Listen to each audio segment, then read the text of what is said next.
මහා මංගල සූත්‍රය ශ්‍රවණය කිරීමෙන් සහ එහි මංගල කරුණු පිළිපැදීමෙන් ඔබේ ජීවිතය යහපත් කර ගැනීමට හැකියාව ලැබේ. ඒ මහානුභාව සම්පන්න අති උතුම් සූත්‍ර දේශනාව අප දැන් ශ්‍රවණය කරමු. නමෝ තස් භගවතු අරහතෝ සම්මා සම්බුද්දස්ස. නමෝ තස් භගවතු අරහතෝ සම්මා සම්බුද්දස්ස. නමෝ තස්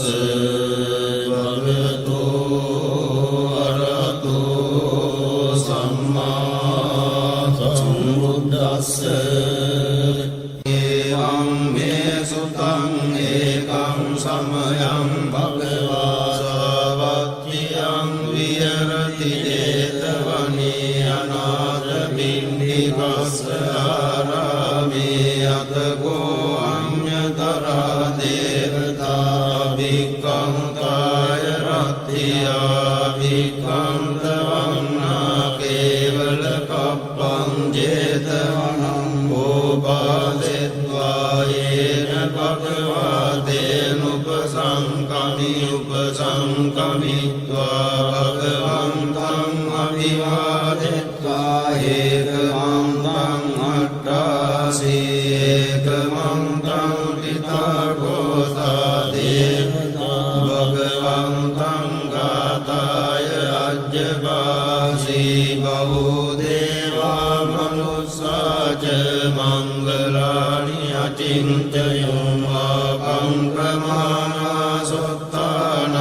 රෝහි මංගල මුත්තමං අසේවනාච පාලානං වන්දිතානං ච සේවනා පූජාච පූජනීයානං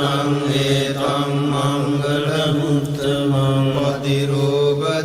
පතිරූපදේශවාසෝච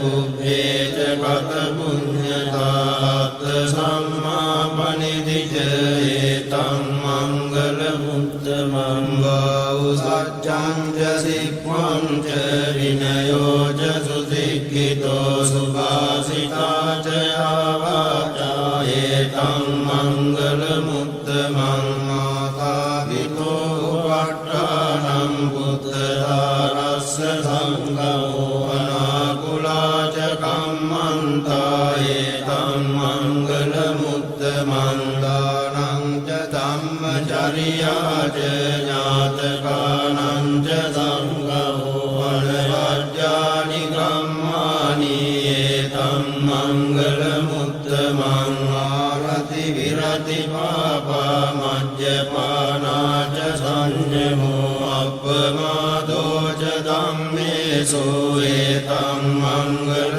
මුත්තමං ආරවෝ ච නිවාතෝ ච සන්තුට්ඨි ච කතඤ්ඤුතා කාලේන ධම්ම ශ්‍රවණං ඒතං මංගල මුත්තමං කන්ති ච සෝවචස්සතා සමනානං ච දස්සනං කාලේන ධම්ම සාකච්ඡා ඒතං මංගල මුත්තමං තපෝච බ්‍රහ්මචර්යා ච අරිය සත්‍යාන දස්සනං නිබ්බාන සච්චිකිරියා ච ඒතං මංගල මුත්තමං බුද්ධස්ස ලෝක ධම්මේහි චිත්තං යස්සන කම්ගති අසෝකං විරජං ඛේමං ඒතං මංගල මුත්තමං ඒතාදිසාහි කତ୍වාන සබ්බත්තම අපරාජිතා සබ්බත්ත සොත්තිං ගච්ඡන්ති තං දේසං මංගල මුත්තමං තීයේන සච්ච වජ්ජේන හෝතු තේ ජය මංගලං ඒතේන සච්ච වජ්ජේන හෝතු තේ ජය මංගලං ඒතේන සච්ච වජ්ජේන